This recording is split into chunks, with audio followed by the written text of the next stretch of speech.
Just before this episode, here's how you can get more from Never a Truer Word. If you're listening to this podcast on Spotify, you can subscribe to this channel to get early access to the weekly analysis episodes, video episodes so you can see the statements as I analyse them, and exclusive content too. And if you're here on YouTube, then become a member of the channel to get early access to everything and exclusive content not available anywhere else.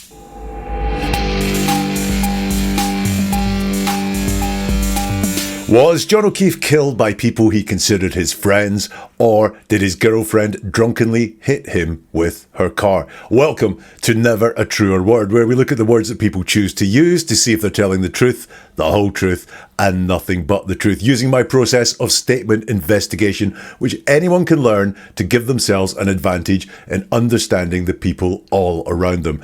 And Karen Reid has given a new interview talking about her forthcoming second trial, where she's accused of killing her boyfriend, John O'Keefe. Is she telling the truth when she talks about a conspiracy against her? What is she really saying if we break it down word by word? Well, what we're looking for here from someone talking is them selling a story, not telling. If you're telling a story, that's generally being honest. There's no need to persuade or convince. Selling a story is when it's like listening to a salesman trying to prove to you that something is the best thing ever. What about defensive words? Will we see any of them from her, where she's very touchy about things that are put to her, and signs of stress as well? That stutters and stumbles and ums and saying something and stopping and restarting again. All signs of stress. And if we can notice where she has stress, then we can see what it is that stresses her. Couple of caveats here. Number one, this case divides people with very firm opinions on both sides. I've come into this somewhere down the middle. I haven't been entirely enthusiastic about some of the statements that Karen has given in the past, but then some of the witnesses that went up in court, I wasn't entirely enthusiastic about the things that they said either. So I'm coming into this right down the middle, and this is a TV interview, so there's a lot of editing going on. We don't know the full answers. We don't even know if the question that we see Karen answer is actually the question we see on screen. So bearing all that in mind, let's have a look at her words. How much do you think about him? I think about him in terms of his final days, his final weeks. I mean, we have his cell phone, which a cell phone to anyone is like a diary. The time that I spent with John, 2 years, it's now been 3 since he's gone. And I have very mixed feelings, you know, when I look back on John, because I see a lot of poor decisions that were all precursors to his death. Poor decisions by whom? By both of us. Just drinking, being around the wrong people is chief among them. So first, the question that is asked there of Karen is, how much do you think about him? Look at that word in the question. How much do you think about him? So to answer a question, how much, you will give an amount. And we don't see an amount there. As I said, this could have been edited, but she wants to, if this is how it played out, avoid saying how much she thinks about him. Well, that would be maybe because it's very little, and that's something that causes stress that you don't want to come out and say, because we'd much rather be truthful and avoid coming across as deceptive. And instead, she talks about what she thinks about him, because instead of saying how much do you think about him all the time, it varies from day to day. She doesn't give an amount. Instead, she talks about, she thinks about him in terms of his final days. And she says that word final twice. His final days, his final weeks. He says, I mean, we have his cell phone, and I'm interested in who we is there. Is it her defense team, her family? I don't know, but it's not I have his cell phone, which would be just a little bit more personal. And she says, which a cell phone to anyone is like a diary.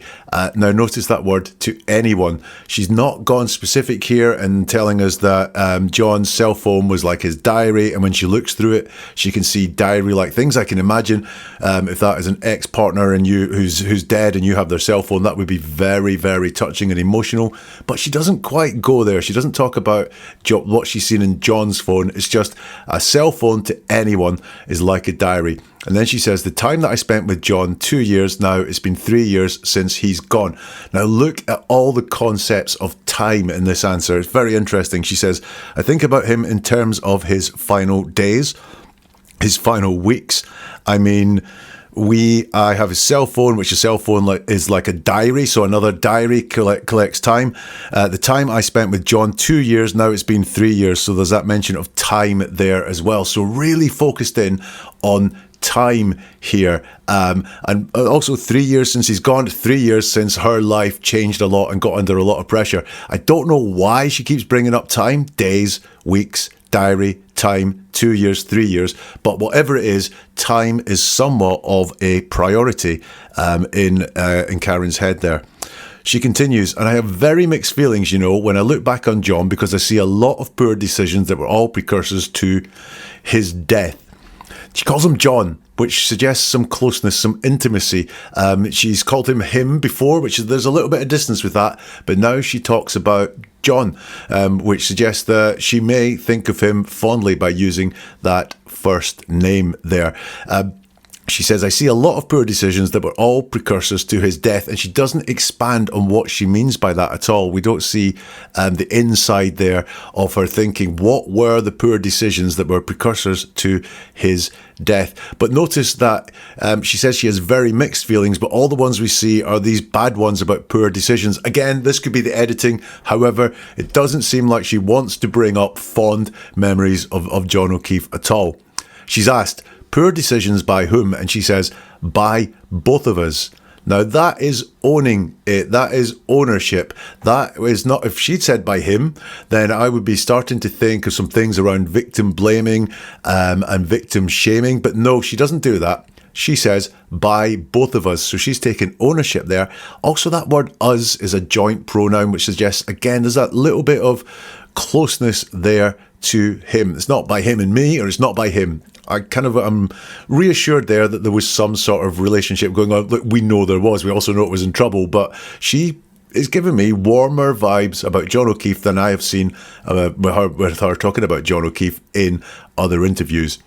Then she uses one of my red flag words for deception, just. She says just drinking. And that means that when someone uses the word just, they're trying to narrow your focus down a little bit. There's maybe all sorts of other things happening, but they want to narrow your focus down to just the one thing. And that is drinking. And that's the first thing she mentions. So she's given us two things. She says drinking and being around the wrong people is chief among them. So drinking is the first thing she mentions, and then it's being around the wrong people. She doesn't expand on who these wrong people are at the moment, but definitely there is a nervousness, an awareness of wrong people in this story from what she says. Now notice she says just drinking, then she gives something more, which means it's not just drinking, there is something more, and then she says is chief among them, which means there were a lot of things going on before John O'Keefe's death and these poor decisions that were made. Let's get some more from Karen. Yeah, I went through every possibility. He was near the road and he was dying. And I didn't think he was purposely put in that place. It did not cross my mind for several days that they did this to John. That John was treated like a piece of garbage. So there is her talking about why she was heard saying, I hit him at the roadside when the first responders were there looking at John O'Keefe, who was very close to death there. We don't know the question that was asked, but she starts with yeah. So there's obviously some sort of question that she is in agreement with, and she says, yeah, I went through every possibility. He was near the road and he was dying. Now, that's a very straightforward sentence, or couple of sentences. Yeah, I went through every possibility. He was near the road and he was dying. It's very factual. There's nothing put in there to persuade us that that was there. She doesn't use convince us, like saying, of course I went through every possibility, or try to get us to picture how manic things were or anything like that. It's very straightforward and very direct. I went through every possibility. He was near the road and he was dying. I'll also tell you, in fairness, that's true. That's the facts as we know them that was happening here. No matter what happened to John O'Keefe the night before, what she is saying there is factual. But that I went through every possibility, apart from it being an absolute of every possibility, I'm sure she didn't go through every possible possibility, but it's all very straightforward and direct. And then she says, and I didn't think he was purposely put in that place. Now, we have a stutter on the I there. That is some stress. So what is causing the stress there? Stress of joining I, which is a very personal word, to the next thing she says. I didn't think he was purposely put in that place.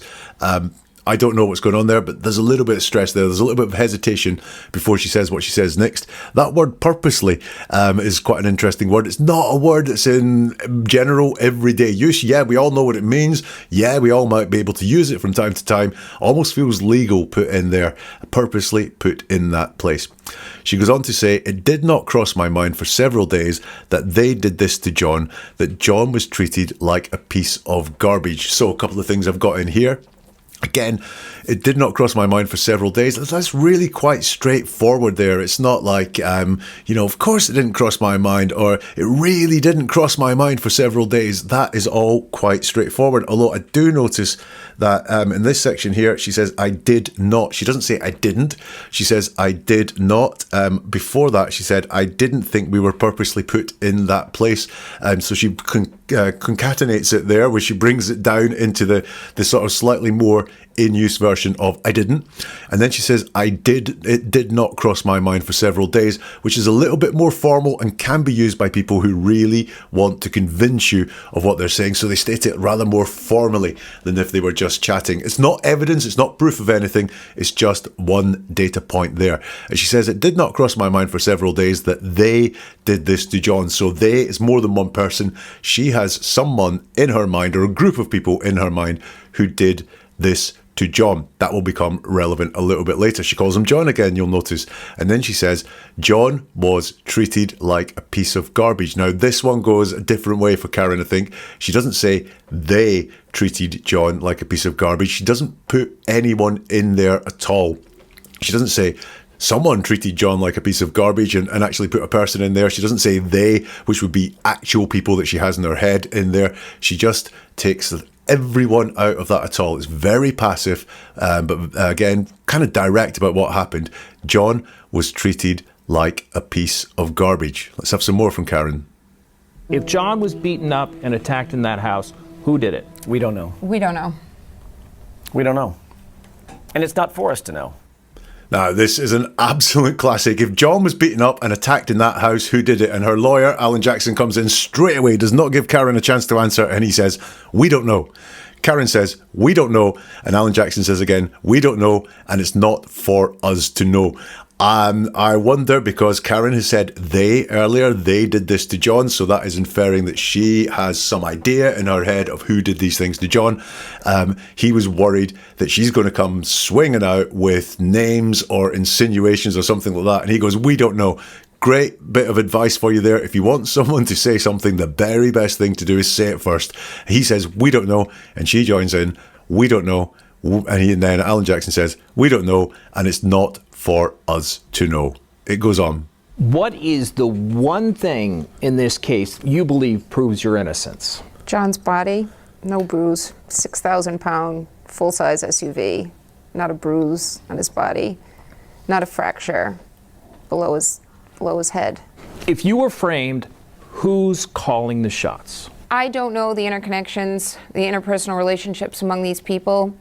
I have a strong personal opinion that what has motivated this persecution of me is power. So the very first question that's asked there is, what's the one thing in this case you believe proves your innocence? Now, we have the question put there and it talks about one thing. And you'll notice that Karen does answer that question. She doesn't go off and list a million different things. She just says the one thing, John's body. So she answers that question directly. She seems prepared for the question. Some people have said she was handed the questions in advance and she's very polished. Could be, but it's hard to be polished in an interview situation with lights and cameras on you, and it's something that your life, your livelihood, your freedom depends on the answer to some of these questions. So there is a lot of stress going on there, which is when words leak out. And this, she's asked the question, what is the one thing that proves your innocence? And she gives her answer on that, which is John's body. She focuses on bruising twice. She says, no bruise, £6,000, full-size SUV, not a bruise on his body, not a fracture below his head. Just a little bit staccato. There's not very much ownership there of I was driving. She didn't say I was driving a £6,000 full-size SUV. It was my car. I was there at the time. She doesn't put herself in there at all. You could draw your own conclusions on that. But she says, John's body, no bruise, £6,000, full-size SUV. The other thing in there is that she talks about the lack of evidence. So she doesn't go to evidence, and she doesn't say, well, there's evidence he was in the house or evidence of a cover-up or anything like that. She does not go there. She sticks with herself, and she talks about lack of evidence rather than giving evidence. She's then asked, if you were framed, who's calling the shots? And once more, the question is about who. And she does say, I don't know the interconnections, the interpersonal relationships among these people. So she does give some hint at the who, but she's more telling us what she doesn't know. And she's very focused on not the people, but the way they all come together. I don't know the interconnections, the interpersonal relationships amongst these people. Now, these people is a term of disdain towards people. It's not a term of closeness at all. It's not a term of warmth, which she has no warmth for these people. And we know why that is, or at least I think we know why that is. So it's not surprising that she talks about them in these terms, these people. But what she's really interested in is how these people all fit together, these interconnections, the interpersonal relationships. I get the feeling that Karen feels like she was an outsider on this group all the time, and she doesn't quite know how all these people fit together, who was talking to who was letting other people know about other things. I think she felt like amongst this group of people, she was an outsider. Let's have some more from Karen's interview. I'm not afraid of taking the stand, and I'm clearly not afraid of speaking. But they're playing hardball, so we'll weigh the pros and cons, and we'll make another second game time decision. Who would you rather face? Is it Adam Lally, who we saw in the first trial, or is it Hank Brennan? I don't care who I face. I have the truth. I have the best attorneys. Do your worst. Now, this is a bit of a change in tone for Karen, because this is where she gets nervous and stuttery. She says, I'm not afraid of taking the stand, and I'm clearly not afraid of speaking, but they're playing hardball. So we'll weigh the pros and cons, and we'll make another second game time decision. So from that kind of smooth flow about what was going on in the morning, and when she was talking about John, when she's talking about taking the stand at the second trial, she feels the pressure. I think the idea of taking the stand causes her stress, as is evidenced by the stutters, the restarts, and the uhs. And you'll notice her focus is very much on the things she doesn't like. I'm not afraid of taking the stand. It's not, I'm very comfortable taking the stand, I'll happily give evidence. It's afraid of taking the stand. Even though she frames it as not, when we're talking in the negative, it shows where her focus is on, which is being afraid of taking the stand. She says, I'm clearly not afraid of speaking. Again, she's not, I'm very happy to speak about this. It's, I'm not afraid of speaking. So her focus is on being afraid to speak. Then she stutters, but they're playing hardball. We'll weigh the pros and cons. So hardball, the cons that are being talked about, being afraid of speaking, being afraid of taking the stand. I think the idea of going on the stand does cause Karen a lot of nervousness.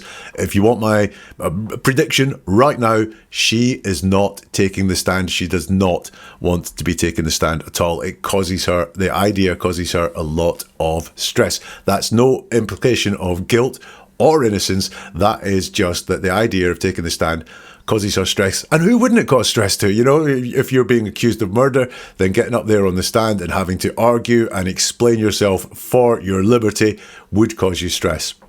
She's asked, who would you rather face? Is it Adam Lally, who we saw in the first trial, or is it Hank Brennan? She says, I don't care who I face, I have the truth. So I don't care who I face is another statement in the negative. I think she does care who she faces. I have the truth.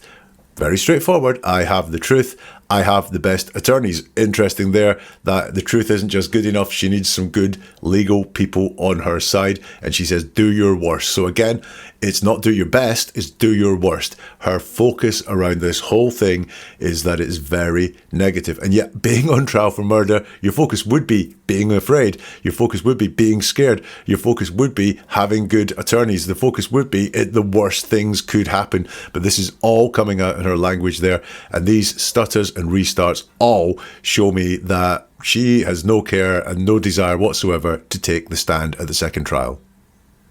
Do you feel the presence of the O'Keefe family behind you in court? I honestly, I almost look through them. Paul sitting there doesn't impact me. It doesn't bother me. That's John's brother. They've attempted to send me messages, and as soon as I see the name comes up, I just delete it. Once more, a lot of stutters going on there with Karen. Do you feel the presence of the O'Keefe family behind you in court? And she says, honestly, I almost look through them now. When someone tells you they're being honest, interesting. Why do they suddenly feel the need to flag up their honesty? Is it the fact that they are lying here and want to flag it with honesty so that they can get this one beyond you by saying, hey, I'm being honest here? Or is it the fact that everything else has been a lie, but this is one of the honest things? Make your own decision on what's going on here. I think she does feel the presence of the O'Keefe family behind her in court. She says, so we've got the nervousness, the stress going on inside her again. She says, I almost look through them. So that's not quite looking through them. So again, her words are saying she's aware there. She says, Paul sitting there doesn't impact me. It doesn't bother me. Two more statements in the negative. Paul sitting there is fine. I'm quite happy Paul's sitting there. No, it doesn't impact me. It doesn't bother me. I think it does impact her. I think it does bother her. That's John's brother. And then she says something interesting. She says, they've attempted to send me messages. She's talking about one person, which was Paul. She's been asked about the O'Keefe family, which is more people. So they've attempted to send me messages. And as soon as I see the name comes up, I just delete it. Now, we've got a plural on comes. We've got a multiple on they've, but we've got the name coming up. And I'm interested, is there one person in particular that's been trying to get hold of her there? And that is the interview with Karen Reid that came out earlier on this week. What are my thoughts on all of that? Well, look, she's quite straightforward in the main. I don't really see her selling me a story. I see it all being quite together, quite direct, and telling it as she sees it. She's not selling us a story. She is very focused on relationships, though. She's very focused on the other families involved, I think. And I think she really does think that there is something going on around them, amongst them, something hidden going on that she's not quite aware of, but that she does not like, almost like she's been ganged up on. She is very much feeling like an outsider. I'm wondering if she always felt like an outsider amongst those people. Now, look, I know the question you want to ask. Did she do it? Did she kill John O'Keefe? And interestingly, was this all pre-approved? She does not talk about the events that night in this interview. If I had an interview with Karen Reid, I would be asking her about that. So was it off limits that they were not allowed to ask her about it? I don't know, but she doesn't talk about that. So I can't draw a lot of conclusion from that. What I can say, I don't think she knows what happened that night. She mentions drinking as one of the first things. It was a bad decision.